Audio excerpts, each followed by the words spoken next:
All right, everybody, welcome again to another Friday Lunch and Learn. So this is our day of the week where we learn from my spectacular friends all over the world. And today we have a friend of mine coming from my dad's homeland, which is Ireland. Welcome, Cathie. Thank you very much. It's great to be here. So Cathie, you are an Irish singer and you are Irish by birth, but you've lived in the United States, or were you born in the United States? I was born in the United States. I was born in Detroit. My parents were born here in Kerry and Tipperary, and they immigrated to Detroit at the end of the 50s. My father was hoping to get work in the big three auto companies. There were only three at the time. And we were born there. And then my mother brought us back when we were little. And then we went back to Detroit, stayed there, but spent our summers in Ireland. Ah, okay. You do definitely have a little bit of the accent. That's why I was curious. I've been here now for 20 years, except for two of them. So I think it's just from being around everybody. When I'm back in Michigan, I sound like I'm from Michigan. And when I'm here, I sound like this. My dad does the same thing when he's on the phone with his sisters and brothers in Ireland. Yeah, he has a little bit of an accent. And where is he from in Ireland? My dad is from Cumber, which is just south of Belfast. That's far from here. That's only about an hour and 15 minutes from here, maybe not even. Yeah, actually, our colleagues Lynn Corkin and Lolly Spence, they both live in or near Cumber, which is the weirdest thing. Actually, this was such a weird story at the Guide Summit this year. This girl, Lolly, came up and started chatting with me, and she comes from my dad's village. My dad's village has maybe 1,000 people in it. It's like this big. And yeah, I have a colleague that comes from my dad's village. It's a very small world. So the Irish have found our way everywhere. Yeah. I have people on tours, and I had one woman on one tour. I heard her just scream, and I thought, oh my gosh, what happened to her? Did she fall? She was running across the street to meet a high school friend that she hadn't seen since they graduated from high school. People meet on the street here, people they haven't seen in years. They find out when they go into a pub that they're related to the publican. It's I don't know. The Irish are magnetized. I think they draw people and connections to themselves. They really do. And actually, I love that about my dad and my Irish family. I find that they're very charming. Yes. It's the gift of the gab, that idea that that's a thing. That's not a joke. That's not like a stereotype. No, they love to chat. Before the quarantine, when I would go for a walk, it would take me about 45 minutes to do the 6 kilometers, 4 miles. Now it takes about an hour and a half because everybody is talking. Everybody is chatting. That's wonderful. Yeah. Well, I feel like here too, when I go, I'm so like bound to my house with my 2 children that when I go to the grocery store, I feel like I talk the grocery store checker's ear off. Exactly. That's all we're here. They're probably saying, oh no, another woman who's gone to ground and I have to listen to this. Totally. So what is the village you live in Ireland? I actually don't know. I live in a townland outside a village, about, 8 kilometers from the village. It's called Carlingford. It's not too far from the border of Northern Ireland. It's County Louth. Ireland is divided, the island, into 32 counties. 26 of them are in the Republic. And I'm on the Republic side of the border. And there are 6 counties in Northern Ireland. So Louth is the smallest county. It's called the Wee County, and it's on the east coast. So if you left Dublin Airport and you stayed east and went north, you'd be to me in about an hour. And I'm renting a cottage on the ocean, and I rented it forever. And when I left to go live in America for a couple of years, in the middle of this 20 years stint, when I came back, the cottage was available. So I'm here, and I wake up and I see the Irish Sea. It's beautiful. Wow. Terrible. Yeah.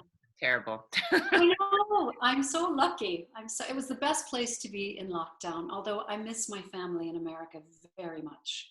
And you moved to Ireland specifically because you got hired to do Rick Steves tours, right? Yes, I had moved back to America. I lived here for a long, long time, and I moved back to America, and then I got the job with Rick Steves, and Steve Smith hired me, and I just loved him. I adored him. And I thought, you know what? He thought, it would be better if I was based in Ireland. Americans like a guide who actually lives in the country that they're visiting. So I said, grand, I'll go back. And that's why I came back. Wow. So how is it in Ireland? I mean, you're kind of on the borders of a couple of cultures, I think, similar into the way that I am. And I really love people that live in this in between space between two cultures. Yes, the So, limited space. yeah, in Ireland, do people consider you a local Irish person or do they consider you the American? They consider me a neighbor, but yes, if push came to shove, I'm a blow-in.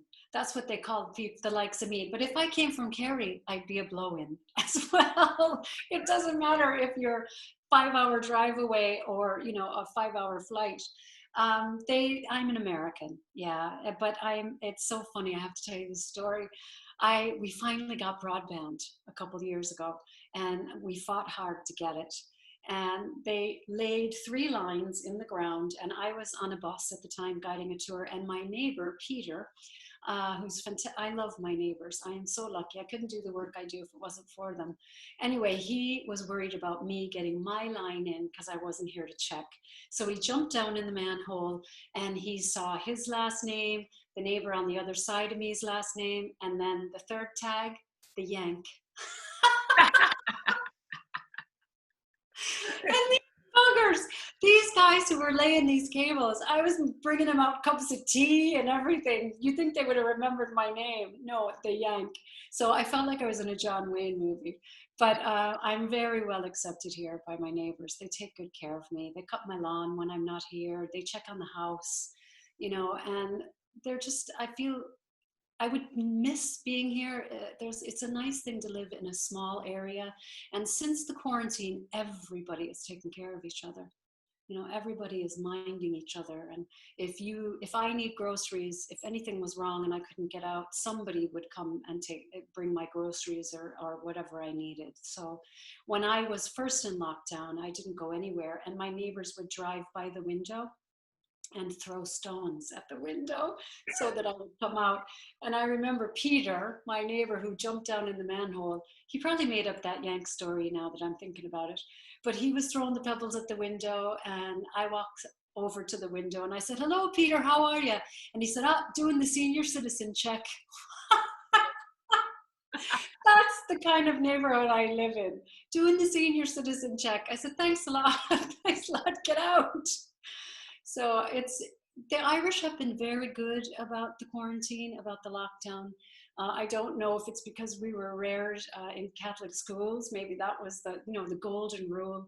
But I think, honestly, community is very important here, and family, and our older people. The people who came before us just mean so much, and nobody wanted to jeopardize them. So nobody went out if they didn't need to. People really stayed close to home. And now in this neighborhood anyway, people are still minding, very careful when we go into stores, wearing our masks and doing what we need to. And so far, so good. The numbers are down, and we're all getting closer to each other. We have more time to share together. That's wonderful. So when you chose that town, is that the town your family is from, or did you just pick that out?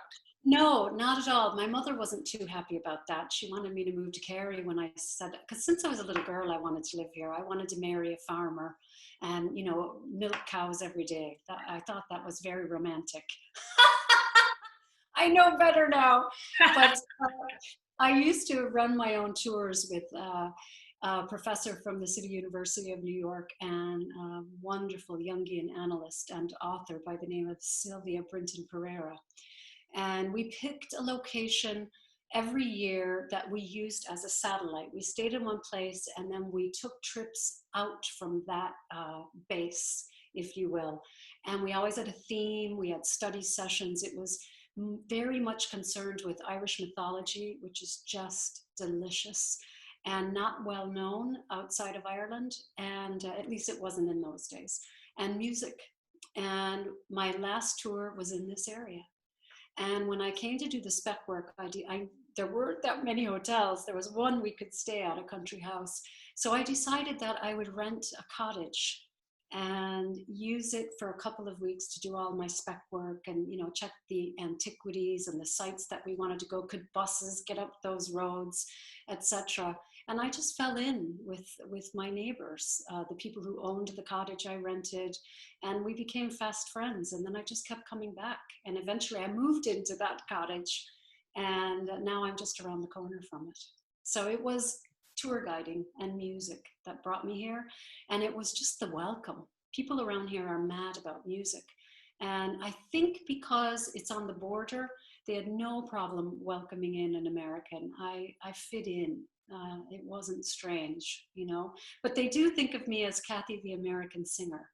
I remember Tommy Makem, was, God rest him, he's gone now, a legendary Irish singer. He just put Irish music on the map with the Clancy brothers all over the world. And he was looking for me once, and he was going up and down the road and no sign of me. So he figured, let me ask somebody. So there was a phone man up the pole. And he said, I'm looking for a girl named Cathie. And he said, oh, you mean the American singer? He said, the very one. So he sent him down to my house. And I wasn't here, unfortunately, for that. But so, yeah, we all have our nicknames. Ireland is great for nicknames. Everybody gets one. You'd have one. I don't know what yours would be. Well, in Italy, for some reason, everybody has agreed to a name. In Italy, they do the same thing, like if you've been there long enough. And so everybody individually in different regions of Italy all came up with the same one spontaneously. They call me Saretta, which is like little Sarah, because you give people the nickname of the opposite of what they are. That's beautiful. Yes, and you are statuesque. You look down on most of us. I love that. That's beautiful. And they do that here too. Everybody gets a nickname. You can't get away from it. My favorite one that I ever heard, though, there was a man who used to go into the pub and he was very quiet. And he'd come in, hello, oh, acknowledge everybody in the room, sit down with his pint of Guinness and nurse it for hours. And they called him Cunis, which means quiet. Here comes Cunis. So I just love that, So what is your nickname? Do you know? I'm sure it's Cathie the American singer. You don't have an Irish nickname. That's cute. Well, Koch. That was Koch, which is Irish for Kate or Cathie. Okay. So I'm Koch. My name in Irish is Cathie Ryan. I was wondering, I saw it written here that it's a little bit different. Can you say that again? Koch Ni, which means I am the daughter of Ryan. Cathie Ryan. That's beautiful. Yes. Huh. So Cathie's out there everywhere know that they have an Irish ancestry. Yes. You can be Katrina, which is Catherine. I'm Catherine. So you would be called Koch or Trina. So Katrina or Katrina. That's beautiful. Yeah. So how did you get into making music? So you're a pretty well-known singer and you sing mostly in the Irish genre, right? Yes, I do. My mother and father. My father sang, his mother sang, and when I would come to Ireland to their house, we always sang. It was like breathing. And when you're complimenting in Irish somebody who sings or is a good singer, you wouldn't say, oh, they're a great singer. You'd say, she has music. You have it. And everybody here has it. In my grandmother's house, my father's mother's house, at the end, it was a gathering house. In those days, the kitchens were more than the heart of the home. They were where you spent your day. So you'd have your kitchen table, you might have a settee, a small couch, chairs, and everything was movable. There was no such thing as a center island, that was cemented into the ground, because you had to move the furniture so you could dance. And in my grandmother's house, there was a long hallway into this big room. And it was like going into the womb, this wonderful womb of music. And she played the fiddle and sang. My dad sang. I had two uncles who sang, an Aunt Bridie who sang. And people would just come in to hear the singing and the dancing. And we kids would fall asleep under the table, the kitchen table against the wall. We would be allowed to stay up late. And then we'd be carried up to bed when everybody went home. But it was magic. There was no television. And in my mother's house, my mother's father was a shanachie, or a storyteller. And that's what would happen in his house. Again, there were two little small couches by the fire, and the big long table. Everything would move, and we'd all be sitting around listening to him telling stories all night. And especially on these winter nights, you know, it's light out till 10:30, 11 o'clock at night, and then he'd start telling ghost stories. So I learned the history of the country, a lot of it from him, and the mythology. And he always told stories about the characters who lived around him. And so between the history and just the tales and the storytelling, and my grandmother and father telling stories through song, I began to just live with that. It was, we made our own entertainment without a television. We didn't need the TV shows that we left behind in America when we were here. And we didn't miss them. You know, we didn't miss them then. My parents were mental about music in America. They belonged to the Gaelic League in Detroit, and there was always music there. Bands would come and do month-long engagements, so you'd mine every song they had. You'd learn every song they had before they went away, and they were all from Ireland or Canada. And so it was a great sing-song tradition in Detroit, and a great Irish step dancing. We've produced a number of world champion Irish step dancers. And it was what tethered the Irish community in Detroit to Ireland and to the culture, the music, the dance.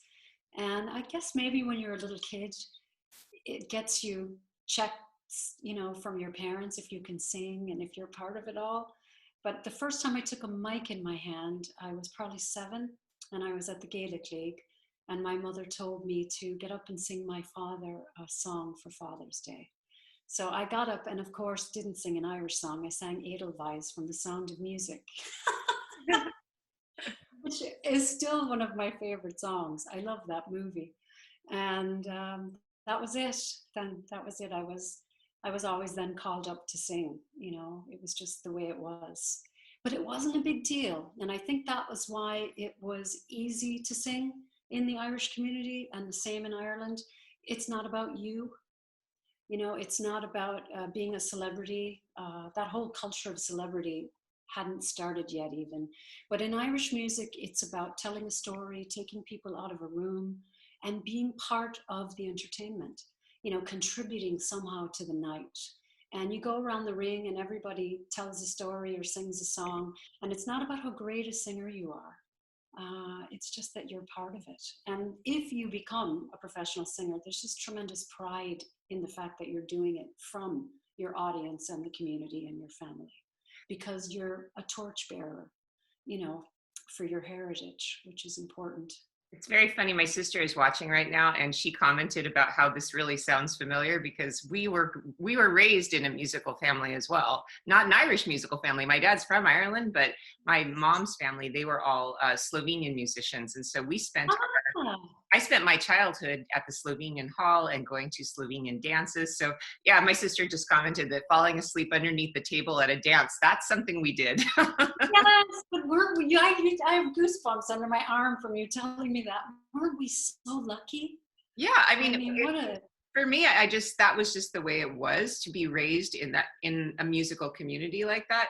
Unfortunately, we were never given music lessons. My sister and my brother and I were never given music lessons, but everybody played an instrument. Everybody, my mom was the singer, you know, my uncle was the drummer. So yeah, I grew up it's so funny. We've never talked about this, but that's weird symmetry, because everything you've just said resonates completely with my upbringing, actually. We're very lucky. Yeah, it sure. And I wonder if that's one of the reasons why we like being tour guides, because we grew up in a very strong culture, you know, with everything that means. You know, we understood the history, we understood the character of the people, we understood what was important, the values of the culture, the art, the music. There could be something to that. Yeah, it's interesting as I get to know. I mean, in this downtime when we're not working, I think I've spent more time talking to all of you guys, to my colleagues, than I ever have, and getting to know people. And it's interesting to find the symmetry in all of our lives. I think that there is a thread of some kind that connects everybody, and that's why we all write a book after this, Sarah. Yeah, that would be wonderful. And that might only just be a small little vignette in it, but You are remaining. I'm just in awe of your energy and your ability to stay connected to everybody. You have a phenomenal well of you give, and then you're learning all the time. You know, I have to admit that I have stepped back a bit with this quarantine from a lot of things, and I've been wanting to write songs again, and I'm sort of going into the introverted direction, but I really admire you. I admire you for just wanting to hear what everybody's story. Well, I think I've just always been absolutely in awe of our family. You know, I think that the people that we know, it's just it always is dazzling to me every time we're all in one room, because you can go talk to anybody in the room. And I always feel like the least interesting person in the room, because everybody around, I'm surrounded with people that are musicians like you that are so talented, and That's speakers, exactly how I you know, feel. people who have incredible like doctorates, and I mean all these people who are just brilliant, and I'm just sort of like going, yeah, I'm the interloper here. I don't know how I got here, but I'm happy. Just I'm gonna stand in a corner and hope nobody notices, so I can listen.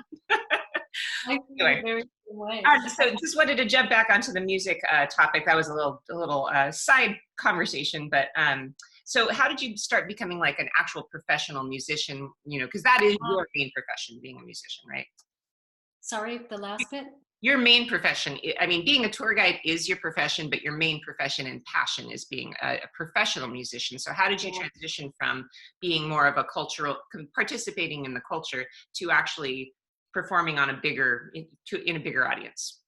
I married an Irish musician who was a touring musician, recording musician, and that was how he made a living. And he had a very high profile career here in Ireland, and came over to Ireland and to America. And I met him when I was 15, married him very young. I was still a teenager, and I started singing with him. And when he and I split up, we're still very good friends. He's a brilliant songwriter, great musician, and we have a terrific son together. So we'll always be very close. Um, I went back to college. I finished my bachelor's degree. I had a child at that point. I used to bring him to class with me. And when I was finished, I had to make a decision. I taught in a high school setting for a very short time, wasn't really happy with that. And then I began to teach English at my college where I went to school. And then I got offered an opportunity to sing with a brand new band that was starting, and they had funding from the New York State Council for the Arts. Cherish the Ladies was the name of the band, and it was in the 80s. And I gave it a lot of thought, and I said, okay, I'll do it. We'll give it a try. And it was just a great fit. I stayed with them for 8 years, and it slowly but surely took me away from teaching.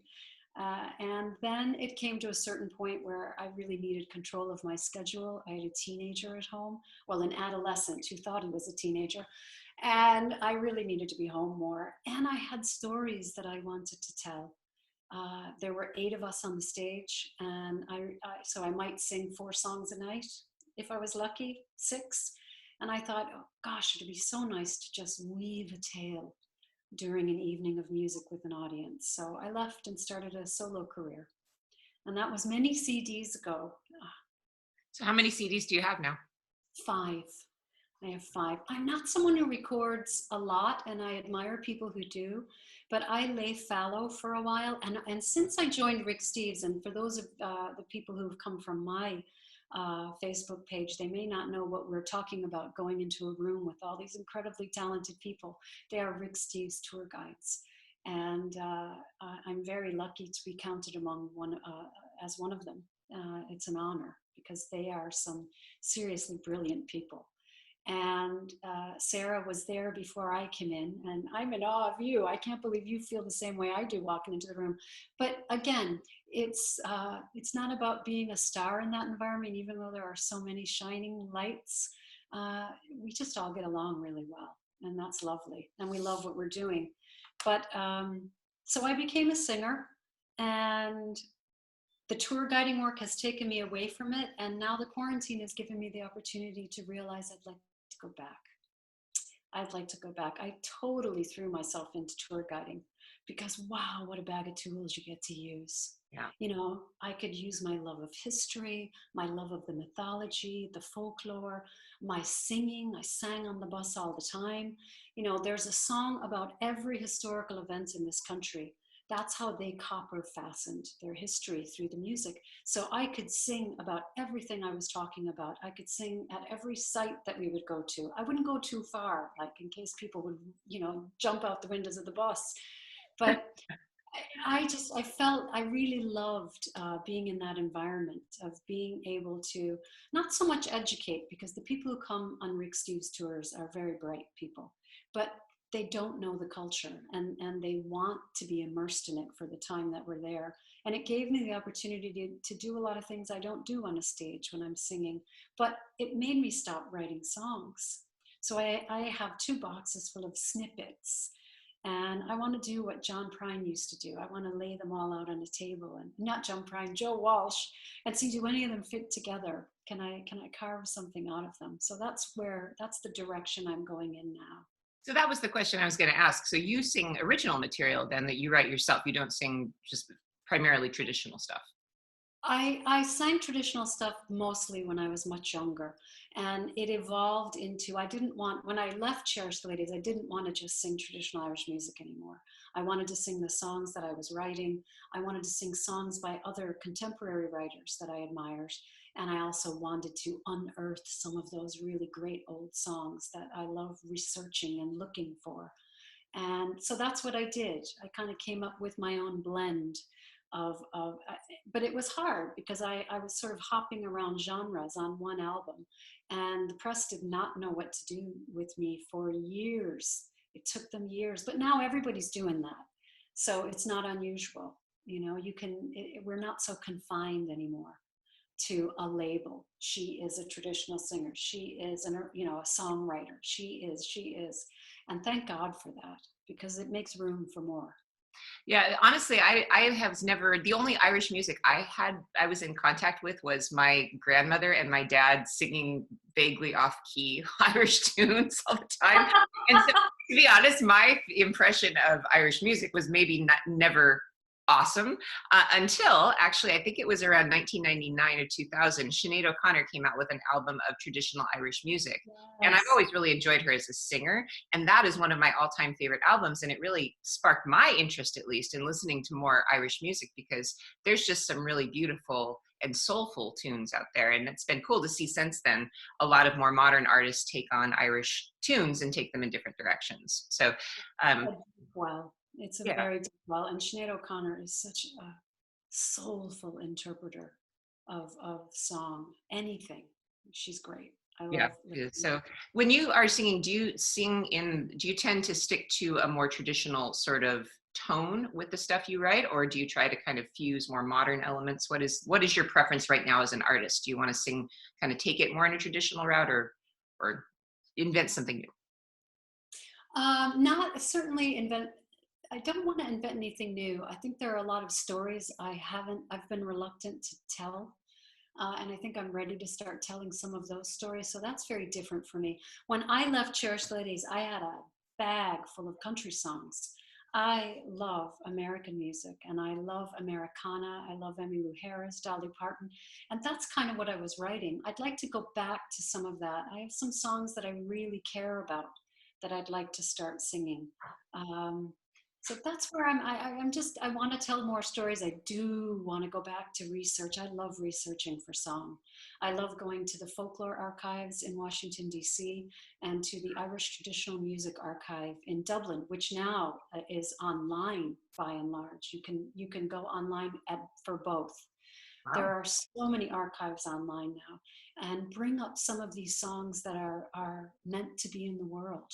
You know, that's why they were written, to be shared, and they're in books now and in archival recordings. So I will definitely do some of that. I think I may just be a little bit more honest about my personal take on things in future. I do write in a traditional style, and I think it's just because I've been soaked like a tea bag in traditional song. So a lot of the ways I express myself are traditional. Sure. Yeah. Well, it's kind of interesting to see the resurgence of Irish music just as a genre. But I remember when I was there, it was, I guess, maybe 20 years ago.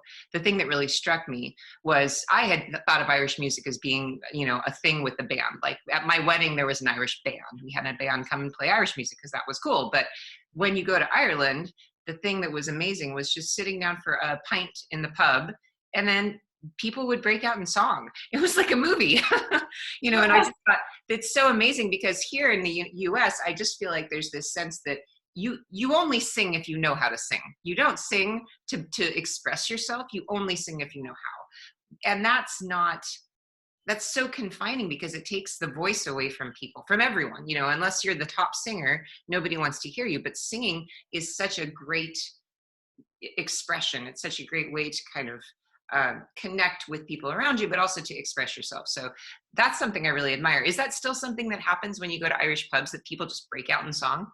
100%. That was beautifully said, by the way, Sarah. That was really perfectly encapsulated. It is a way we communicate, and it's not about being a brilliant singer. It's a community sport nearly. It's like breathing here, and thank God we aren't confined by having to be great.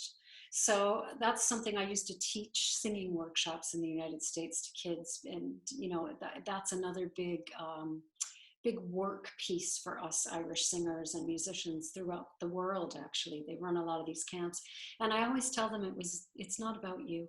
Get out of your head when you're singing, tell the story. And my father always told me, if it's a great song, it was there before you and it will be there after you. Don't get in the way. So traditional singers are by and large not histrionic. There's not a lot of big dynamic me stuff over, embellishing things and lots of grace notes and, blowing your range out so you can show how you can sing. None of that is important. It's just important to tell your story, take people out of the room, give them a laugh, give them a chance to sing with you. Yes. Because people who aren't great singers in Ireland, if you're singing, they're singing with you. They just want an opportunity to sing. And I love that about Ireland. Well, Sorry? oh, I was just going to say that one of the things I'm embarrassed to sing in front of people. I have an okay voice, and my Well, mom. you would be singing if you lived here. Yeah, I would, and I'd love to do that. But the thing I've noticed is, as tour guides, there are certain colleagues of ours that have amazing voices, and they just use that as a tool on their tours. I've never done that because I've always focused more on my information and talking about architecture and such. But in the last maybe 5 or 6 years, I've decided to try singing because I have this theory about what is the best way to truly understand a culture, and you need to understand it by interacting with the forms of art, and those are art, visual arts, architecture, literature, dance, and music. And if you as a tour guide can hit every one of those buttons on each tour you do, then you've actually given people an all-encompassing experience of the art form of that place. So I've been trying to actually be a good girl and sing because it's terrifying to me. So on the Sicily tour, I typically will sing in the theater at Sagesta because I want to demonstrate the acoustics. They're just really incredible. And what's really fun for me, and I'm sure you've had this experience all the time, but it's a revelation for me, is how it brings people out of their shells. Like people that have been sitting on the bus that haven't said a word to me will come up and they'll stand next to me and they'll sing with me, and we'll do a duet, or we'll get a group together to sing. I think you just have to be that first one to be like, yeah, I don't sing perfectly, but I'm going to express myself. Come on, come with me. I mean, I assume that's what you experience too on your trips. 100%. Yeah. And some people, there are particular places I like to sing, like in Galler's Oratory, which is an ancient old chapel in Dingle, outside of Dingle. And I have tour members who will say, I'll say, would anyone else like to share a song? And people in the group start singing. And it's sacred, because you realize that this is not something they would normally do. But it is here. And it is a way that we keep the tradition alive, the culture, the history, all of it. On my Facebook page, Cathie Ryan Music, I do a lot of live presentations and song presentations, poetry, and I can go from talking to, Oh, Roche de Valhalla. And somebody sent me an email and they said, you're like Barbara Streisand in Yentl. You just break into song. And because it's so natural, it's just like a continuation of what I was saying, to sing something, you know? So it's easy to go live with no music. All right, well, I'm going to ask you then. Please sing. Ah. You brought it up. I did. Will you sing though? Will you sing the song you sing in Sicily? Oh gosh. I I'll think go first. I'll go first. You go first. Okay, you go first. Okay. This is a song that I usually sing when we go up north because it was written by a songwriter from Antrim by the name of Francis McPeak. And it's called Will You Go, Lassie Go, or Wild Mountain Time. And it's well known. So many people on the bus don't even realize they know it when we start. But James Taylor has recorded it. Lots of very mainstream musicians outside of Irish music have done it. And it's a love song, and it's the typical love song. It doesn't work out. Oh, the summer time is coming, and the trees are sweetly blooming, and the wild mountain thyme grows around the blooming heather. Will you go, lassie, go? And if you know it, sing it with me. We'll all go together to pluck wild mountain thyme all around the blooming heather. Will you go, lassie? Will you go? I will build my love neath the unpure crystal fountain, and on it I will pile all the flowers of the mountain. Will you go, lassie? Will you go? And we'll all go together to pluck wild mountain thyme all around the blooming heather. Will you go, lassie? Go. There's a bit of a delay there, but I heard Tony singing. That was actually really cool, even though there was a delay. Yeah, I mean, Tony can't resist. Oh, that's great. I love it. But this is exactly what we're talking about. I mean, the real gift of Irish music, above all to the world, is that everybody is a singer. It's not just the people who are, you know, famous. Anybody. It's like, I always think of it the same way I think about wine. The one thing I always want to teach people about wine is that you can drink wine. You don't have to be fancy. You don't have to know a lot about it. It's a pleasure. Singing is a pleasure, and it's for you, and you should sing. So I'm just not so good about leading by example because I'm so shy. So well, you're not leading now. I've already done it. So will you give us a few bars? Okay, I'll give you just a short snippet. This is one of my favorite songs that it's from the Sinead O'Connor covered it. It's a traditional song. And I can't believe I'm doing this in front of thousands of people, but if I burst into flames, I'll call my kids and have them throw some water on me, okay? All right. In this heart lies for you a lark born only for you, who sings only to you, my love, my love. I'm nervous. My love.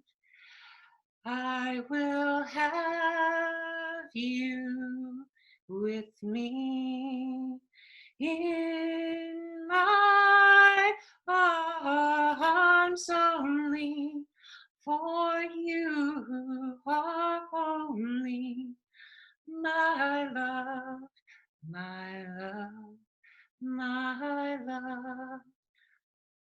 That's beautiful. I can't stay on tune when I'm like nervous. I'm like shaking right now. I totally understand, but that was like a lullaby. I was imagining you singing that to a child. That's beautiful. I have someone in mind when I sing that song. So it's a beautiful song that's in my heart that I have somebody in mind every time I sing it, I keep that picture in my mind. And then I just close my eyes and it's not people listening. So this is good because I have to walk the talk. It's like singing is for everybody, even those of us who want to like hide. That was bad. Listen, I bet there's loads of people out there who'd love to join us now. Yeah. Well, can we sing a song that a lot of people would know? I'll sing along with you if it's something maybe I know. I mean, maybe one of the more, like, I don't know, Molly Malone or something everybody knows. What would be something everybody knows? Yes, I'm actually just thinking, Tony, would you like to lead us in something? Is that okay? Can someone listen do it, Tony? Sarah?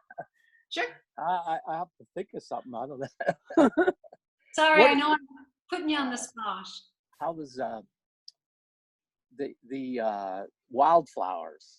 Oh no! It needs. I don't know if I can could lead we it. all know. Could you do something we all know, like Molly Malone, or even Tour? I don't know I what used to be Molly awful Malone. snobby about those songs, but I'm not anymore. I'm trying to think which one. Don't look at me. Well, let's do Molly Malone. I'll lead us. How's Okay. that? Okay. Do you know It's the the word? first song I sing when we were in Dublin to my tour. So everybody who's on the call, you guys can unmute yourselves and we'll sing together. So if you're muted and you'd like to sing along, go ahead and take yourself off mute. And we'll I sing can together. bring up the word. Oh, that's a good idea. I'm going to do that too. Let's wait a second. Those of us who want to sing together, let's pull them up on our phones. Molly Malone. Molly Malone. Okay, and those of you watching at home on Facebook, you're joining in too. I sang for you. Please. I may not be able to hear you, but you're singing for me now. So here we go. All right, are we ready? Yes. All right. In Dublin's fair city, a little too low, sorry for the lads.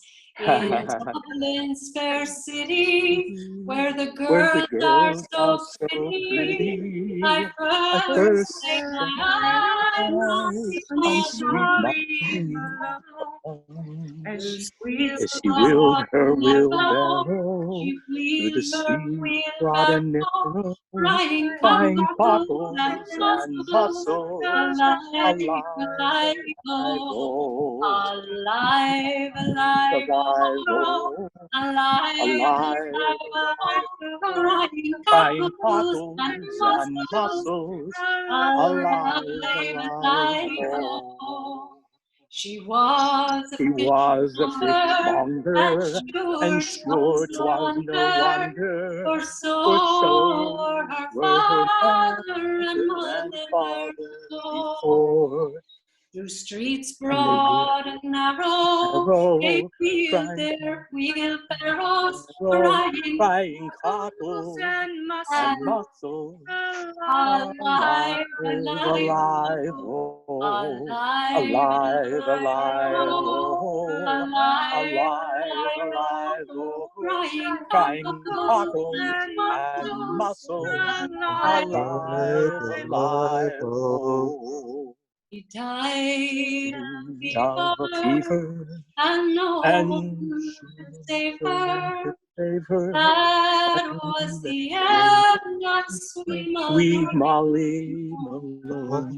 Now her ghost wheels her barrow through the streets broad and narrow, crying cockles and mussels, alive, alive, oh, alive, alive, oh, alive, alive, oh, crying cockles and mussels, alive, alive, oh.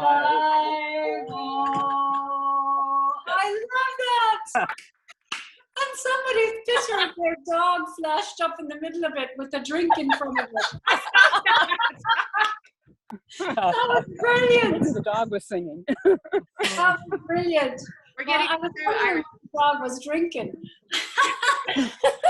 It's actually like being in a pub. Except with the delay, it sounded like we're in the pub before closing time. Well,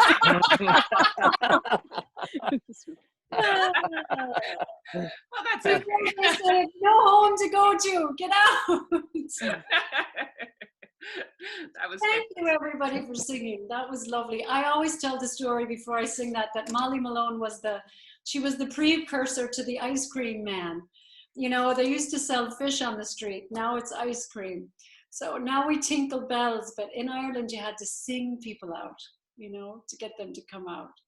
Yeah, and they actually still do that in Sicily. If you go there, the people, they try to sell their fish, they sing. It's kind of like this pitter-pattery singing. And actually, this is a funny thing. You know, Sicily is one of my passions. I have found the people in Sicily and the people in Ireland are the same. And the Sicilian people even say that the Irish are the Sicilians of Northern Europe. I have never been to Sicily. I can't wait to find that out. But Oh I my do, God. we do, I mean, the Irish are absolute wanderers, but you know, what's that Irish expression that you stay near your bell tower? You stay near your, oh, what do they In call it? Italian, we call it campanilism, which is you have to Yeah, stay within the sound of the campanile, the bell tower. Yeah. exactly, your community. And even when Irish people leave, their heart is all, they're very tribal. So it makes sense. Yeah. Well, and I think a lot of these cultures that there's really always something that threads them all together, you know, in certain experiences. So, you know, emigration, famine, song, you know, the And being vivacious style. human, Yeah. and Yeah. yes, we all need love. We do. That's what I'm learning through this quarantine. We all need lots more love and to show more love to each other, to not be afraid. And I love that we sing here because to me that's also an expression of love. You're giving. You're not showing off. You're giving something. Yes, I agree. I'm giving, yeah, the way I feel is I'm giving away my, yeah, I'm so afraid of singing in front of people that I do feel as a gift when I sing for people because I'm like, I think I'm gonna die now. Anyway, so while you've been in quarantine, have you been playing a lot of music on your own? Because what instruments do you play? You sing, but then you also I play. am learning guitar. Oh, I used to play the guitar and I stopped when I got a really great guitarist in my band. And that was a long time ago. So I have a lovely little Martin guitar and I'm teaching myself how to play it. And I play the bowron, the hand drum, the goatskin drum, but I play it the old way that there's a way that years ago you would hold the tipper or the stick to bang on the goatskin. And I'm trying to learn the new way to hold it. That's not going very well at all. I've already broken a few things. It's flown out of my hand. So I may abandon that. We'll see. But I'm not singing out loud as much as I normally do, which isn't good. I'm thinking about music more and I'm writing. So I do need to start singing out loud. It's not good for the muscles in the old voice, you know, to just give them a break like this. They need to be used. So I need to get back to it. I hope you do, because you got another CD. You're gonna have to call it the Songs of Quarantine or something like that, huh? Exactly. The songs I never thought I'd sing out loud. But you know what? I've been listening to a lot of music and it actually makes me want to record other people's popular songs. You know, there's a couple of James Taylor songs I've been singing around the house and Hosier and, you know, things like that. Emmylou Harris, Dolly Parton. So I've got a bunch of albums in me. I'd also like to make a Christmas album. That's something I've always wanted to do. That's a great idea. So one of Yeah. the hallmarks of Irish music is that sort of trill that they have in their voices when they sing, and the kind of the varying kind of harmonics in it. What is the word for that? How do they talk about that? Because there's a clear difference between the way people who are Irish sing and people who are non-Irish sing. Okay, so let me see if I can get what you mean. It's let me get a The song. tonality, the tonality. Oh, Roche the Vahawalia, or Oh, Roche the Vahawalia. You mean the first way I sang it? Yes. Embellishments or grace notes. You're adding a couple of notes. You're staying within the note, but you're using, as you said, harmonic notes within it, or you're going down it to a third or a fifth and coming back up. I don't know the technicality of it. There's an expression, never in, never out. I grew up hearing it, and when I sang out loud, I just sang that way. That's what I Yeah. was going to ask you, is do they teach people to sing like that, or is it just cultural that everybody sings like that? I never learned how to sing like that. No, it's just cultural. And back before recording became so widespread and radio, etc., each region of Ireland had a very, very distinct and sacrosanct style of how they would sing. Connemara, for instance, that area would have more embellishment because many of their melodies were more limited range-wise, whereas in Munster, Kerry, Cork, you might not embellish as much because there were huge ranges of some of their melodies. So different areas, different approaches to song. Northern Ireland, there was a wonderful sean-nós, old style singer named Gordy Hanna, and he used to use the glottal stop a lot. So he'd go, my father, he being a farmer. So he would just halt his breath, you know, and that's called a glottal stop. Some singers sing through their nose. There's a bag of tools for traditional singers, but it's becoming less and less regionalized because we're becoming a bigger county. But Connemara, I guess, was always considered the jewel in the crown. I'm going to get really bad backlash for that one. Jewel in the crown of sean-nós singing. And that style is still pretty pure. There are still pockets in Ireland where the style would be pure. But when you are an old style singer and you're using those techniques, you're not singing in a rhythm. You're singing out of rhythm, you know, and I don't mean egregiously so that people can't tap their feet, but a sean-nós singer has their own, they're hearing the song themselves. They're not singing it to be accompanied by a guitar or to have a regular pulse. That would put them too into a box. You know, the manuscript art, you know, you were talking about the different aspects of art, the visual, the dance, the music. If you look at the Tomás O'Cannon, I think is his last name, came up with this theory, and I don't know if it's only his, but if you look at manuscript art in the Book of Kells, it has a very sacrosanct frame.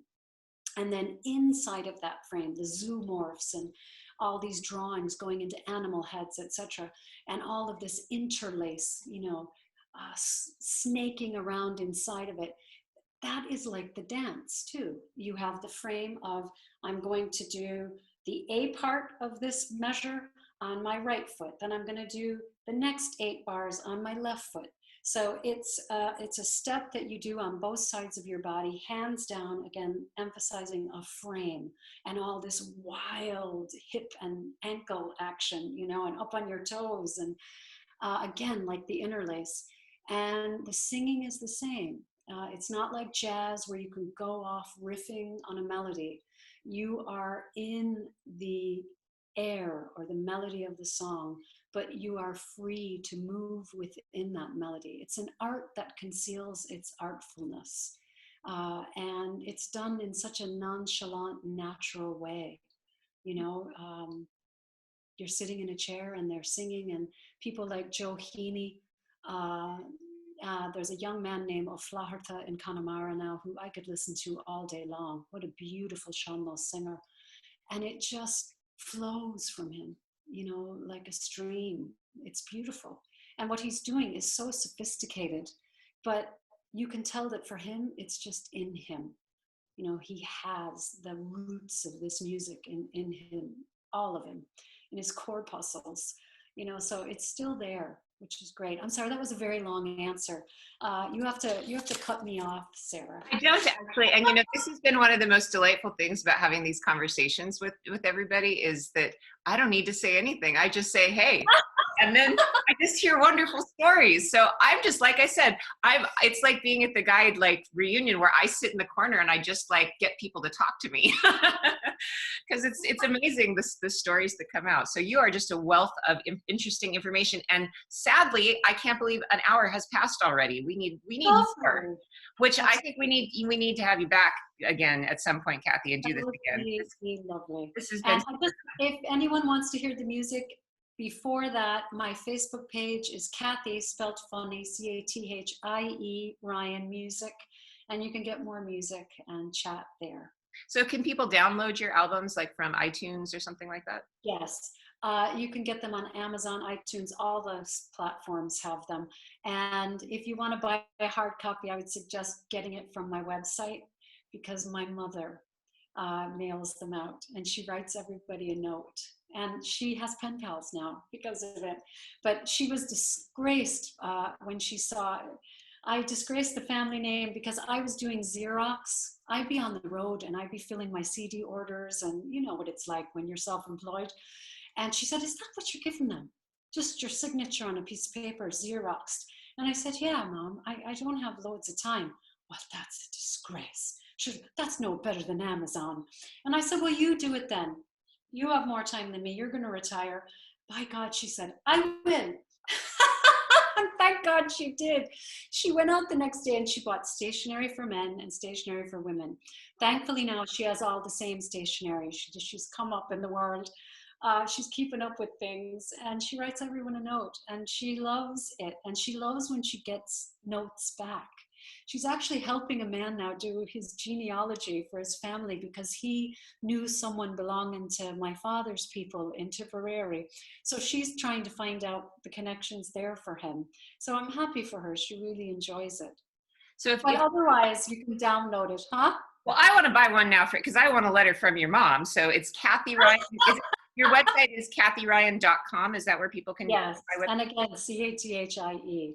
Kathy, it's I'll have her send you one, Sarah. well, I'll have her send you a complimentary copy with a little note in it. cool. So, and you know, this series of talks that I'm doing, always the intention behind this is that we are all unemployed tour guides, and we are self-employed. So please So support. it takes my breath away whenever I think about it. Well, but we have other things we do. So if people out there that are watching have enjoyed listening to Cathie and you would like to help to support our tour guiding community, you can directly support her by ordering a CD from her website and listening to her beautiful voice whenever you wish. So cathieryan.com, and that's CATHIERYAN.com. I'll go ahead and put that up on my Facebook page as well if you'd like to get in touch with her. And you do Ireland tours. Do you do your own private Ireland tours as well? I think I'm going to do a couple of tours next year. Okay. I'm waiting to see how things go with the United States right now because of the new spiking in a number of states. But I'd like to do 2 of my own tours next year. Okay. I miss them. Yes, I know. I understand that. So if people want to keep up with Cathie, you can follow her on Facebook. You can check out her website. And if you'd like to travel with her next year, it sounds like you may have that opportunity. So that would be super cool. Well, thank you so much, Cathie, for joining me today, and for all those who joined us on the call and sang along. And everybody at home, even if you sang to your cat, you got the most out of the day today. So even if the glass broke when you sang, you know what? You had that Irish spirit. So we're a feisty bunch. Listen, if they're coming over here to tour, they're going to have to start singing. That's just, yeah, it's just part of being out in the world, because we don't go into museums here to see works of art. We do go to our antiquities and into museums, but the real culture here is living. And you meet it every night when you hang out with Irish people. So you'll be singing. So start practicing. Yeah, one of Cathie's CDs, practice, and then when you show up on a tour with me or with Cathie in Ireland, then you can sing with us. We'll have like a group sing. Excellent. Well, thank you so much. This has been absolutely a delight, Cathie, and I'm glad that we were able to connect for this today. So let's keep in touch, and I want to hear how things are going on your next album. Thank you. Thanks for Thank you so much. And how do we say goodbye and good wishes in Irish? I would say slán bhaile. You can say slán, goodbye, agus, and beannacht, blessings. But I would say slán bhaile, which means safe home, safe journey, because please God, we'll all be journeying again soon. I hope so too. It's been a pleasure, Cathie. Have a good day. Thank you so much. Bye. Bye. Bye.